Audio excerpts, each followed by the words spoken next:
I'm going to be talking about today in less than 15 minutes. So thank y'all so very much for joining me here on Facebook, on Instagram, on YouTube, and on LinkedIn. So I'm Dr. P.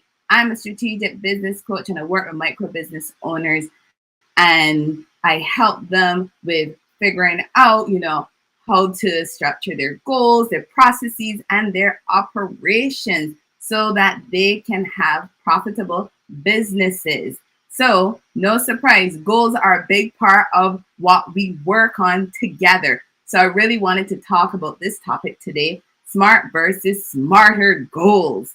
So, are you setting smart goals or are you setting smarter goals? Maybe you know what? The first question I should have really asked is, what are your goals? Because I work with business owners and sometimes they don't really know how to say what their goals are. So maybe I should have started with, what are your goals? Because that is going to help you with what we're going to be talking about today, right? So as a business owner, as an entrepreneur, we need to include our goals for our business in our strategic plans. If you have what you believe is a strategic plan and you haven't included goals in there, then I will question whether or not you actually have a strategic plan. Why? Because goals are a part of our strategic plans as business owners, right? And those goals that you have in there might either be smart or they might be smarter goals. So you'll find out by the end of this video, or if you're listening to this on the podcast, by the end of the podcast, which ones you have in your strategic plan. And as you join, you can say hi and where you're joining from. Coming to y'all from Austin, Texas, y'all.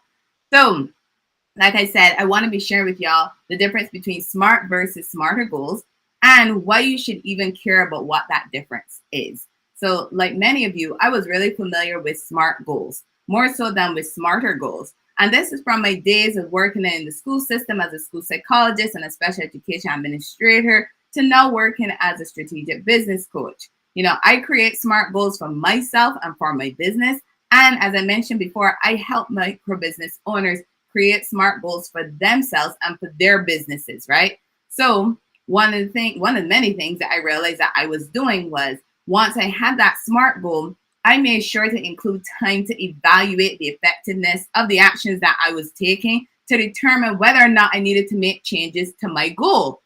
By changes, I don't mean that I took out certain steps just so I would be able to accomplish the goal quicker or easier. That's not what I'm talking about. I'm talking about using an evaluation process to determine if there was some information that I had learned about since I first set the goal that could be relevant to helping me complete the goal, or maybe if there was some information that was no longer relevant and no longer needed for me to use to complete my goal, right? So that was where that evaluation part came in. And then, of course, there is this thing called life, right? When we write our goals and we start to take action on those goals, we do not know what is going to happen to us in the future, right? We don't know. So when you're sitting down doing the evaluation, right, that really helps you to take into consideration life. And I'm going to share something with y'all. So I remember a time when I felt so good about the goals that I developed and the action plan that I created to help me reach those goals. I mean, my goals were specific and I knew the information that I was going to be used to measure, how I was going to track my progress on my goals. And I knew my goals were doable and it was connected to what I wanted to accomplish. And I already had my deadline set on, when I was going to get everything done by. I mean, I was really excited about these goals. Then I started taking action on my plan. And guess what? Life happened.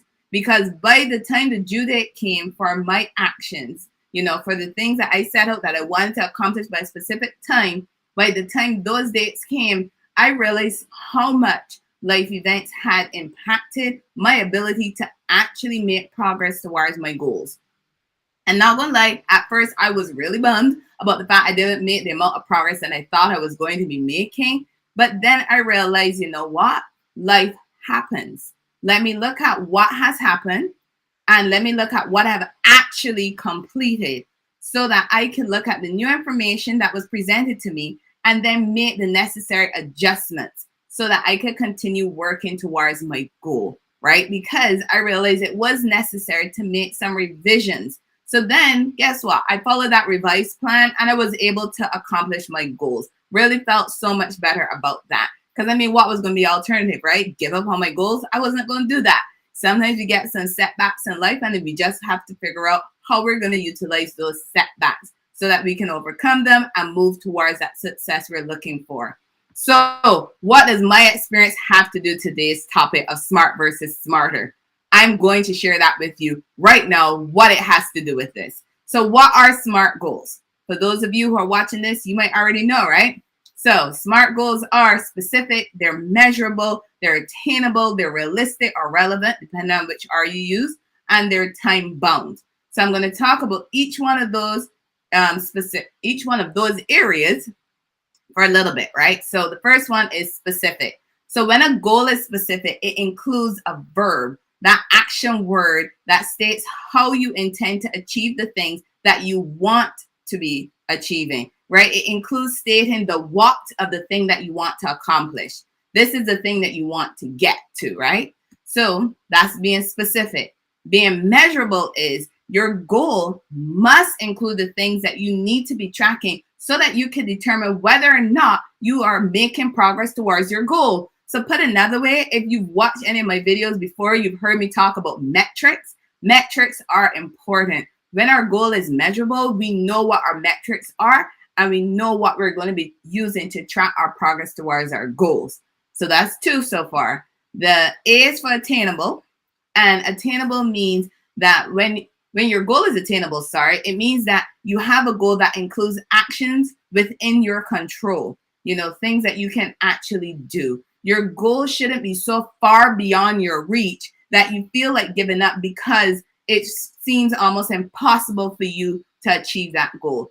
If that's how you feel right now about the goals you have for your business, then I really encourage you to re-examine those goals, because your goals should not be making you feel bad. Your goals should really be encouraging. They should be positive. They should be motivating. So if you don't feel that your goal is attainable, I would challenge you to re-examine that goal and figure out how you can make it attainable for yourself and for your business. So the 4th area is realistic or relevant, depending on how you want to use the R. So with the realistic part of your goal, you have to be real with yourself. I mean, seriously, you got to be honest and you got to be real with yourself. Given all the things that you have to do in your business and in your personal life, you have to sit down and figure out how you're going to prioritize the actions you need to do, both in business and in personal, so that you can actually do them. So that's part of being realistic about your goals.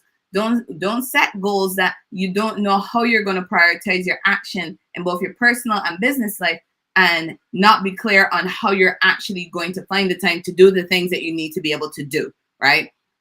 Also, you have to think about if your goal is really, really related to what it is you want to accomplish. Because sometimes we might write goals and it has nothing to do with our overall picture of what it is we want to be accomplishing. So that's why our goals have to be realistic and they have to be relevant, right? So last part in the SMART is the T, time bound.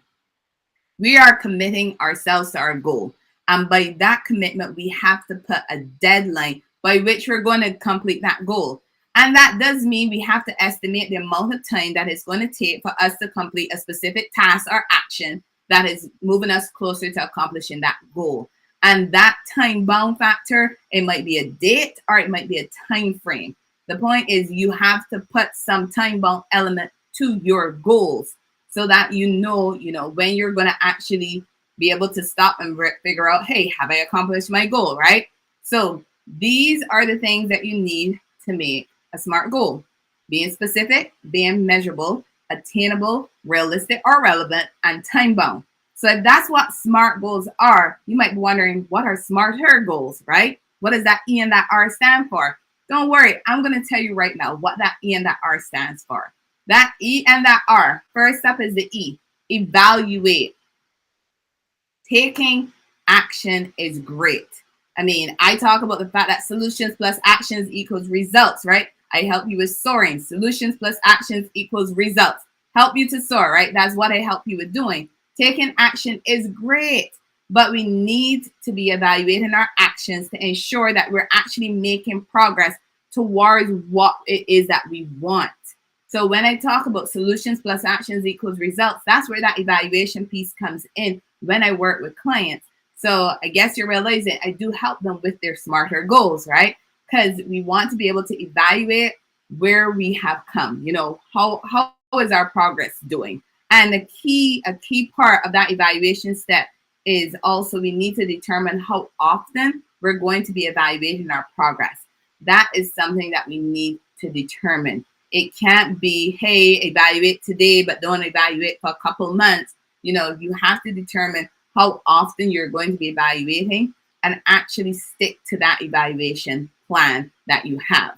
Because there are your goals that you're evaluating. And since these goals are important to you, you must find the time to evaluate your progress. So that brings me to the R in smarter, the last R, readjust. So sometimes with what we have to do, we have to make some revisions and do some readjustment to the plan that we have towards working towards our goal, right? And just know readjusting doesn't mean that you're writing that goal off. That's not what readjustment means. It doesn't mean you're getting rid of the goal. It means that you're revising your process. When we're doing the evaluation, we're going to identify some factors that we may not have considered before, or that may not have been there when we initially set the goal.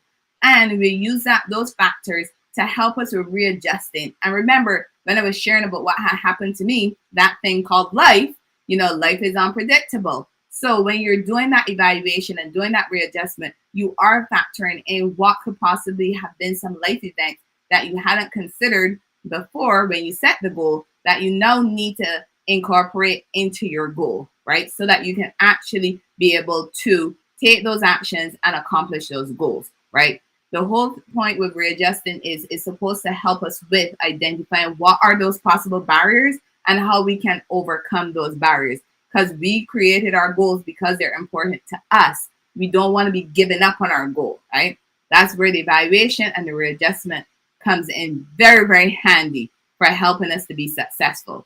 So when we do evaluate our goals and when we do make those necessary readjustments, those revisions, it helps us to stay focused on our goals. And guess what? It increases the likelihood we'll actually finish those actions that we must take to accomplish our goals. And by the way, when you decide to go and research smart versus smarter on your own, don't be surprised if you see other variations for the E and the R. When you do see those other variations, you have to make the determination of which one of these methods you're going to be following that would lead to you actually getting the outcomes that you want. That is something I'll leave up to you. But for the sake of this video, I'm talking about smarter, the specific, the measurable, the attainable, the realistic or relevant, time-bound, evaluate, readjust, or revise. That is what I'm talking about when I talk about smart versus smarter. So why should you even care about the difference between smart versus smarter goals? Here's why you should care. One of those reasons is because depending on which one you decide to follow, it can increase your chances of actually accomplishing your goal. So that's where that difference comes in. Because with smarter goals, they help us with identifying possible barriers to our progress and allows us to identify ways in which we can overcome those barriers, as I mentioned before, and still be able to accomplish our goals, right? And sometimes it might mean even readjusting the deadline or the due date, but it's a way to help us stay positive, stay motivated, and actually achieve the goals that we want for our business. So smarter goals can also help with increasing our motivation as well. So you've heard me mention motivation several times throughout this video, or if you're listening to it on the podcast, several times throughout this episode, because we have to be motivated to want to achieve our goals. If we're not motivated by the goal, then why is it even a goal? I do have another podcast and another video on the importance of your goal being motivating. You can find that in our resource library on Facebook, YouTube, and on Instagram. So now you know the difference between smart versus smarter goals. If you need help with creating smart or smarter goals, remember, you can consider working with a business coach. And by the way, we are developing a course on this topic. So be sure to follow us on social media. I'm talking about LinkedIn, Facebook, Instagram, YouTube, Spotify, Anchor. You be sure to follow us on social media so you'll know when that course is going to be released. Thank you so very much for joining me. I'm Dr. P with Priscilla Kuser Consulting Solutions. Remember, solutions plus actions equals results. Bye, y'all.